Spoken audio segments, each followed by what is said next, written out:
তুমি কাদের গাফফার, তুমি জলিল জাব্বার, অনন্ত সীম তুমি রহিম রহমান।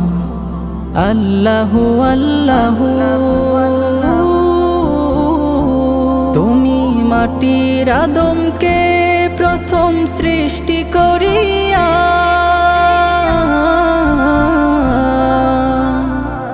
তুমি মাটির আদমকে প্রথম সৃষ্টি করিয়া ঘোষণা করিয়া দিলে শ্রেষ্ঠ বলিয়া।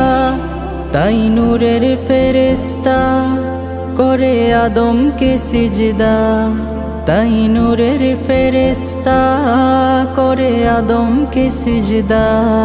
তুমি সবার চেয়ে দিলে মাটির মানুষকে সম্মান।